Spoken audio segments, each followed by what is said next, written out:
হে আল্লাহ, আমি তো তোমার কাছে অর্থ সম্পদ কিছুই চাইনি, খালি একটা সন্তান চাই।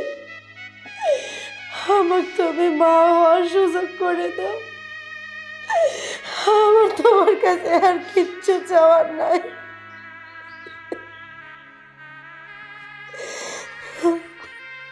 অনামিকা,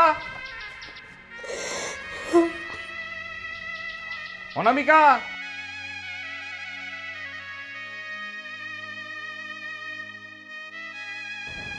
অনামিকা, আসি।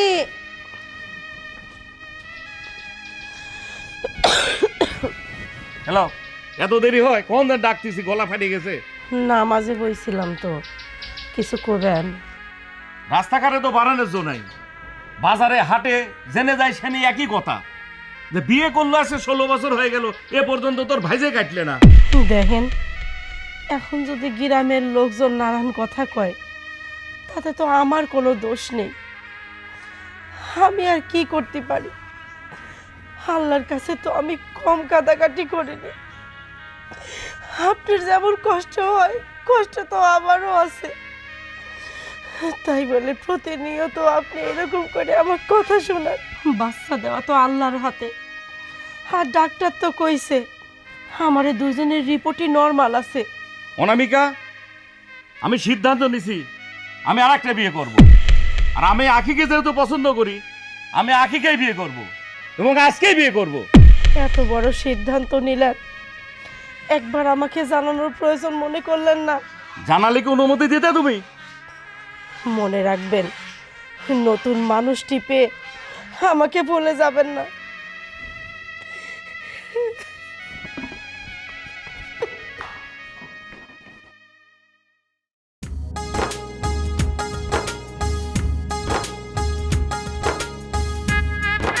আচ্ছা, এই বাড়িটা তোমাদের? হ্যাঁ, আমাদেরই তো। বাহ, তোমাদের বাড়িটা কিন্তু অনেক সুন্দর। বাহ, তোমাদের বাড়ির সামনে তো অনেক জমি, এইগুলা কাদের?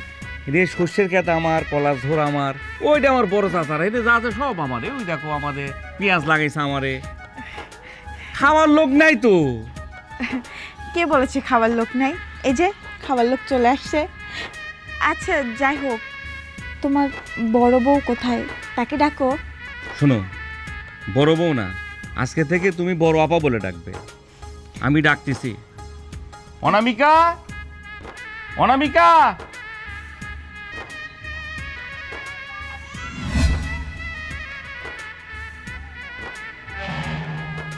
আপনারা চলে আইছেন? আমরা চলে আইছি। আর শোনো, আখি শহরের মেয়ে, ও কাজ কাম সব বুঝাই দিও। আর কোনো সময় সে ঝগড়াঝাড়ি করো না।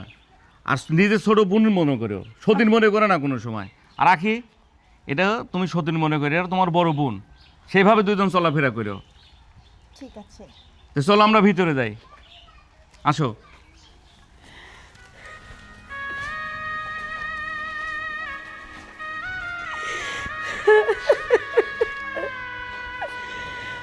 আজ থেকে আমার বিছানা ভাগ হইল, আমার স্বামী ভাগ হয়ে গেল, আমার ভালোবাসা ভাগ হয়ে গেল।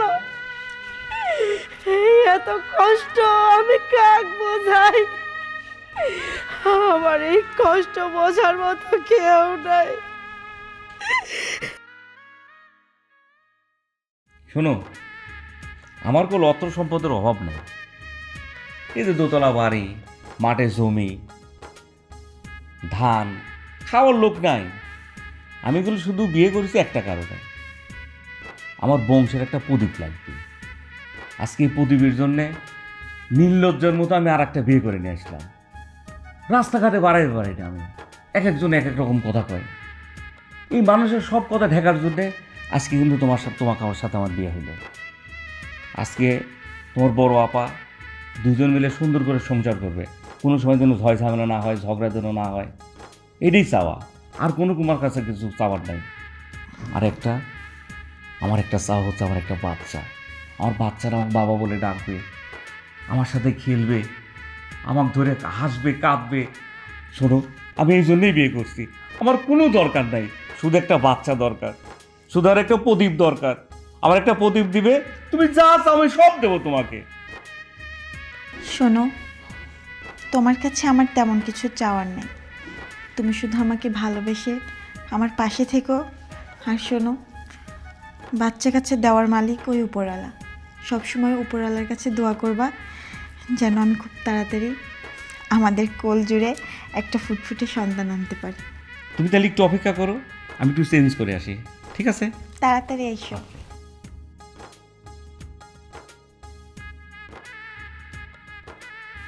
তুমি কি মনে করেছো আমি তোমাকে এমনি এমনি বিয়ে করেছি? আরে বোকা, আমি তো তোমার এই ধন সম্পদ দেখে বিয়ে করেছি। তাছাড়া আমি একটা আনম্যারিড মেয়ে, আর তোমার একটা বউ আছে। এসব জানার পরেও তোমাকে আমি বিয়ে করব? কখনো না। আমি তো এসেছি শুধুমাত্র আমার স্বার্থ হাসিল করতে।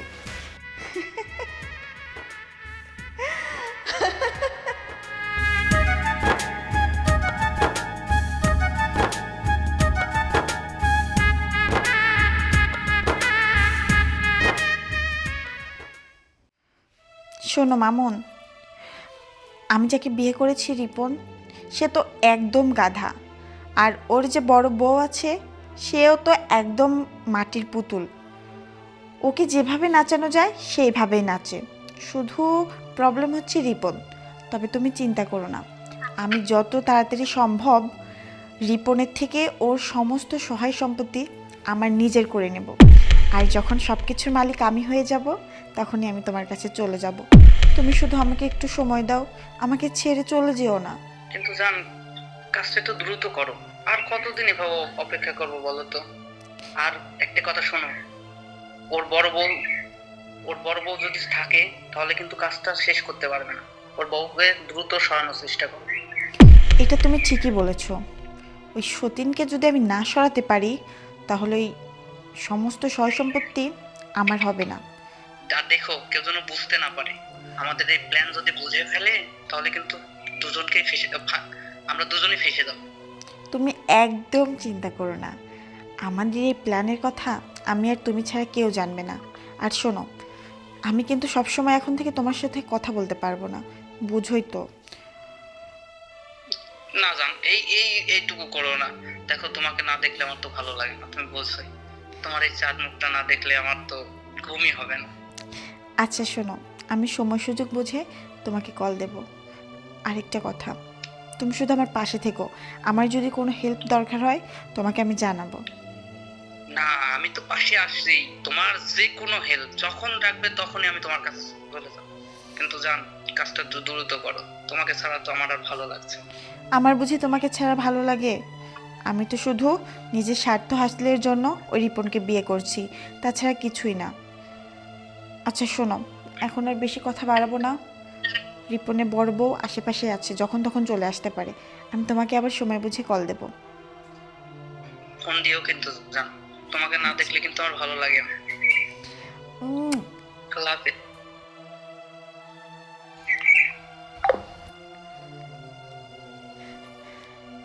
যেভাবেই হোক আর যে করেই হোক, ওই সতীনটাকে আগে সরাতে হবে। আর ওকে সরাতে পারলেই এই সমস্ত সহায় সম্পত্তি আমার।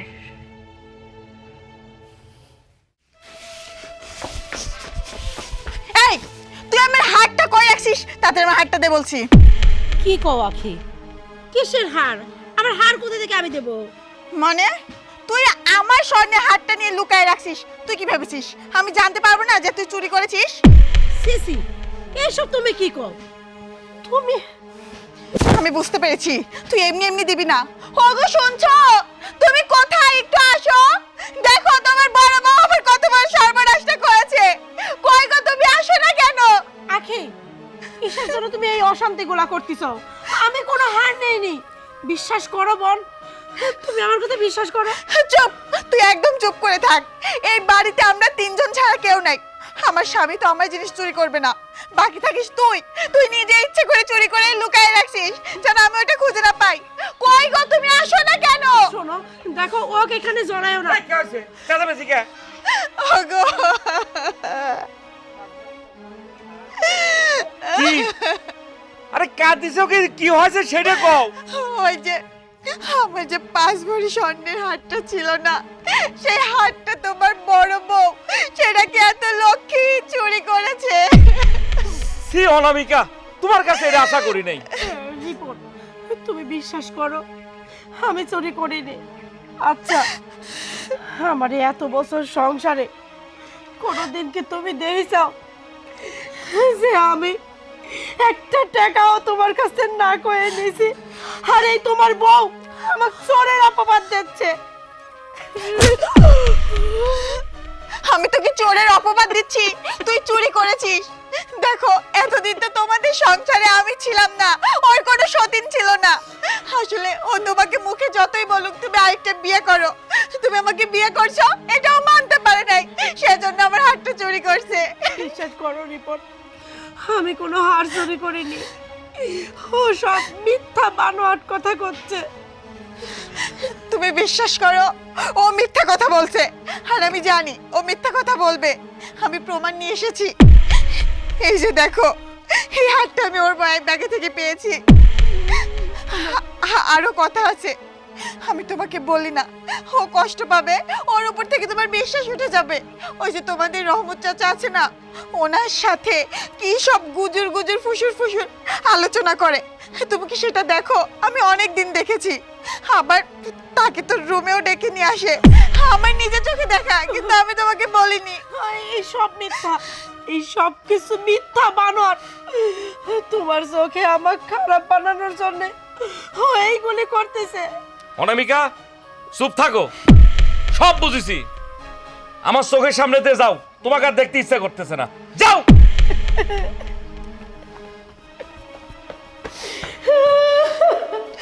দেখলে তো তোমার সামনে তোমার বড় বউ আমার সাথে কি ব্যবহারটাই না করলো। আমি ওনাকে সবসময় নিজের বড় বোন ভাবি, আর উনি আমাকে সতীনী ভাবে। উনি চায় না যে আমি তোমার সাথে ভালো থাকি, তোমার সাথে ভালোভাবে চলাফেরা করি। আর তোমাকে ভালো কিছু বলা দেখলে উনি আমাকে হিংসা করে। তার প্রমাণ তো তুমি নিজেই পাইলা। শোনো, আমি এত কষ্ট সহ্য করতে পারবো না, আমি তোমার বউয়ের সাথে আর থাকতে পারবো না। হয় তুমি আমাকে নিয়ে থাকবা, নয়তো ওকে নিয়ে থাকবা। চুপ থাকো, বুঝেছি। ভেবেছিলাম আমার যা সয় সম্পত্তি আছে দুইজনে সমান সমান ভাগ করে দেব, সেটা তো আর হইল না। আমার যা সম্পত্তি আছে সব তোমার নামে লিখে দেব। আসো, ভিতরে আসো, ব্যবস্থা করতেছি। আমি তো এটাই চেয়েছিলাম যে তোমার বড় বউ তোমার কাছে খারাপ হয়ে যাবে, আর তুমি আমাকে বিশ্বাস করে তোমার সমস্ত সয় সম্পত্তি আমার নামে করে দিবা। কিন্তু এত সহজে যে আমি সব কিছু পেয়ে যাব আমি কখনো কল্পনাও করিনি। যাক, যা হচ্ছে আমার জন্যই ভালো হচ্ছে।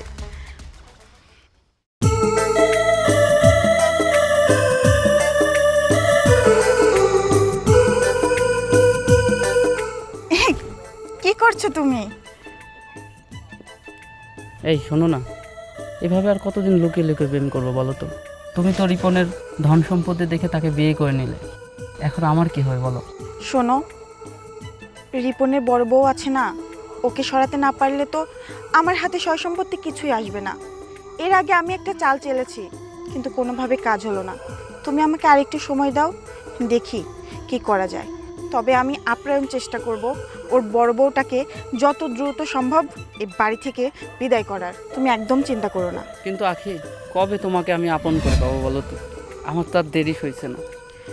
তুমি আমাকে আর একটু সময় দাও, এই সময়ের ভিতর আমি সব কিছু কমপ্লিট করে ফেলবো। কিন্তু কতদিন? আখি, সিসি আখি, এসব কি?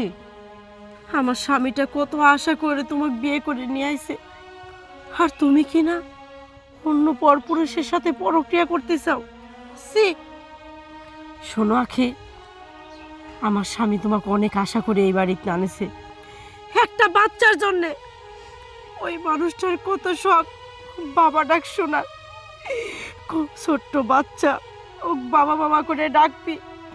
ওই মানুষটার কত ইচ্ছা সেই বাচ্চারা হাত ধরে বাজার ঘাটে যাবি, চার দোকানে যাবি, স্কুলে নিয়ে যাবি। ও সেই আশাটা পূরণ করার জন্যে আমার কষ্ট দিয়ে তোমাকে আনেছে।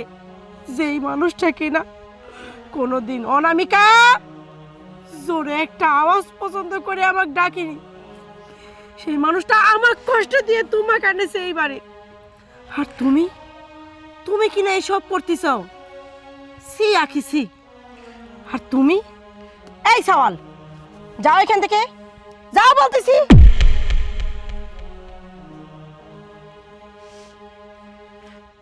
আপা, আপনি আমাকে ক্ষমা করে দেন, আমি আর কখনো এমন কাজ করব না।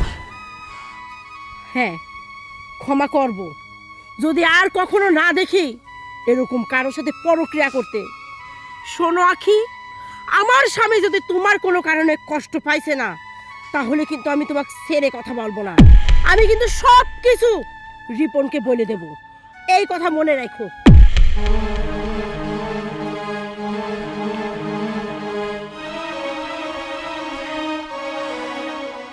সতীনের ঘরে সতীন, তুই কি ভেবেছিস তোকে দেখে আমি ভয় পাবো?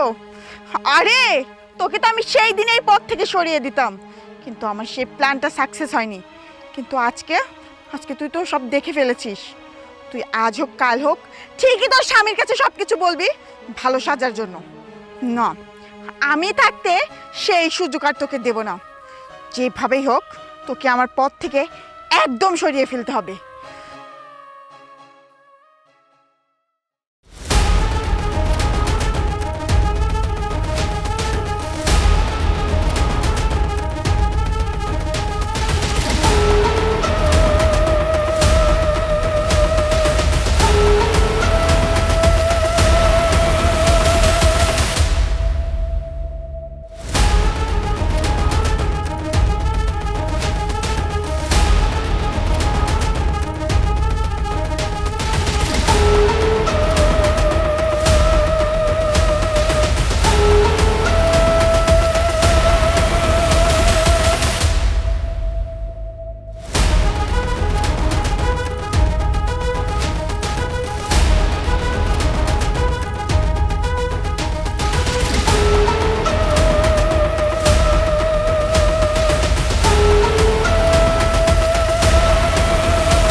তুমি এইখানে মন খারাপ করে বসে আছো? এখন আর মন খারাপ করে কি করবা বলো? আমি তো তোমাকে অনেকবার বলতাম যে তোমার বড় বউয়ের চরিত্র ভালো না, তার প্রমাণ তো তুমি পেলে। তোমার সংসার রেখে অন্য একটা লোকের হাত ধরে বাড়ি থেকে চলে গেল। ভাগ্যিস তুমি তার নামে কোনো সয় সম্পত্তি লিখে দাওনি। ওগো, তুমি না বলেছিলে যে তোমার এই সয় সম্পত্তি সব কিছু আমার নামে লিখে দিবে? তোমার বড় বউ তো এখন আর নাই, আর আমি এটাও চাই না যে তোমার এই সয় সম্পত্তিগুলো অন্য কোনো মানুষের হাতে পড়ুক। তাই দেখো, আমি দলিল রেডি করে রেখেছি, তুমি শুধু এখন এই সয় সম্পত্তিগুলো আমার নামে লিখে দাও। আমি কিন্তু তোমার বড় বউয়ের মতো না, তুমি তো আমাকে খুব ভালো করে চেনো, ভালো করেই জানো। আমি ওর মতো কলঙ্কিনী মহিলা না যে আমি অন্যজনের হাত ধরে চলে যাব। আমার তো বিশ্বাসই হচ্ছে না অনামিকা এইরকম একটা কাজ করতে পারলো। ওর সাথে কি আমার ভালোবাসা একটুও ছিল না? ও আমায় ছেড়ে চলে যেতে পারলো? আমার বিশ্বাস হচ্ছে না, আমার একটু বিশ্বাস হচ্ছে না যে অনামিকা আমাকে ছেড়ে চলে যেতে পারে। দেখো, তুমি আর ভেঙে পড়ো না। তোমার বড় বউ তোমাকে ছেড়ে গেছে, তাতে কি? এই আখি সারাটা জীবন তোমার পাশে থাকবে। দাও, দলিল দাও, আজকে আমার যা সম্পত্তি আছে সব তোমার নামে লিখে দেবো। এ নাও, এই যে এখানে সই করো। আর কান্না করো না, সইটা করে দাও। দাঁড়া রিপন, দলিলে সই দেবার আগে নিজের পাপের দলিলে সইটা আগে করে দেওয়া কি? অনামিকা তুমি আর আজিম ভাই এসব তুমি কি বলতেছো? রিপন, আমি তো সব কিছু বলতে পারবো না, তুই তোর বউয়ের কাছ থেকে সব কিছু শোন। জানো তো তোমার এই ছোট বউ হাড় চুরির যে এই নাটকটা সাজাইছিল সমস্তটাই মিথ্যা। আমি কোনো হাড় চুরি করিনি। আচ্ছা, তুমি তো ব্যবসা বাণিজ্য করিছো, কত লাখে লাখে টাকা আমার কাছে রাখিছ, আমি কি কোনোদিনও ওখান থেকে 100টা টাকাও সরাইছি? সরাইনি তো। তাহলে তুমি কি করে বিশ্বাস করলে যে আমি হারটা চুরি করেছি? তারপরে কি হয়েছে জানো? আমি পুকুর পাড়ে যাই পুকুর দেখতে, সেইখানে দেখি তোমার এই ছোট বউ একটা পরপুরুষের সাথে পরক্রিয়া করতেছে। ওইটা দেখে ওখানে আমিও বকাঝকা করি, বলি যে আর যদি কখনো দেখি তাহলে আমি আপনাকে কয়ে দেব। তারপর শুরু হয় ওর অত্যাচার, আমাকে মিথ্যা অপবাদ দিয়ে মাঝে মধ্যে মারধর করে, আমাকে নিয়ে যায় জিন্দা কবর দিয়ে দেয়, আর তোমার কাছে কয় আমি পরক্রিয়া করি, আমি অন্য পরপুরুষের সাথে বাড়াই গেছি। আমি কোনো অপরাধ করে রে। কিন্তু আমি তো অনেকে জিন্দা খবর দিয়েছিলাম, উনি ফিরে আসলো কিভাবে? ফিরে আসলো কিভাবে? তাহলে সেটা শুনবে রিপন? শুনবো? বলো। তাহলে শোন।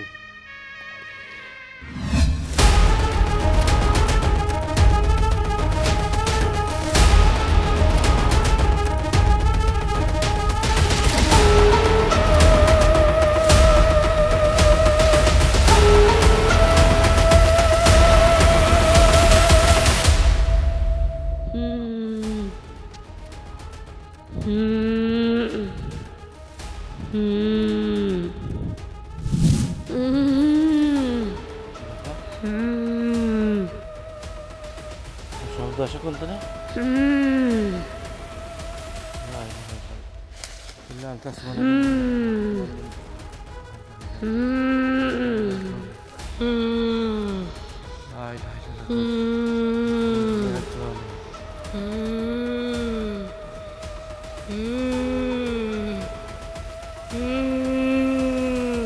কি ব্যাপার?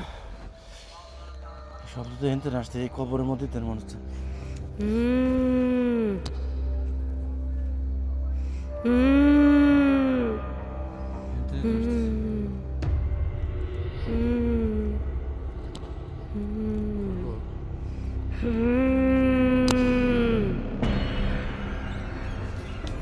অনেক বাইসি আর জীবিত মানুষ মনে হয়।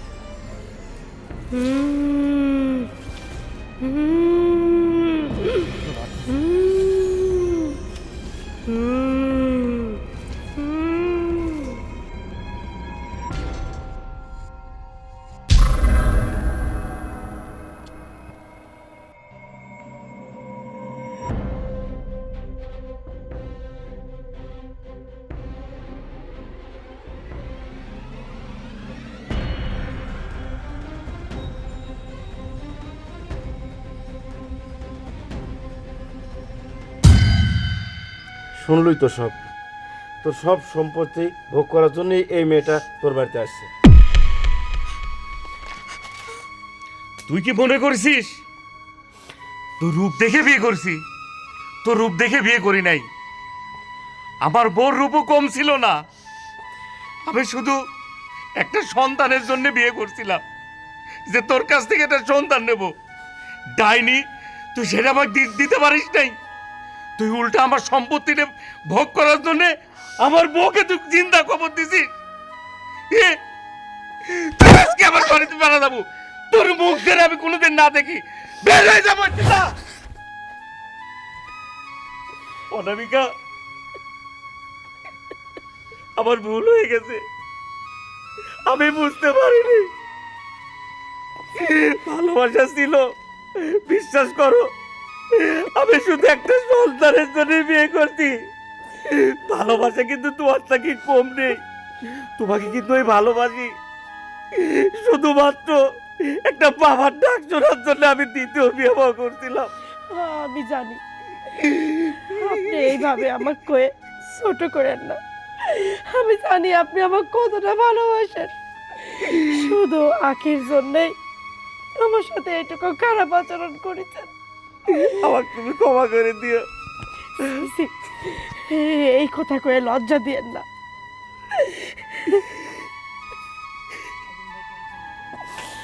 আজিম ভাই, তোমাকে অনেক অনেক ধন্যবাদ। যে উপকারটা তুমি আমায় করলে আমি কোনোদিন বলবো না ভাই।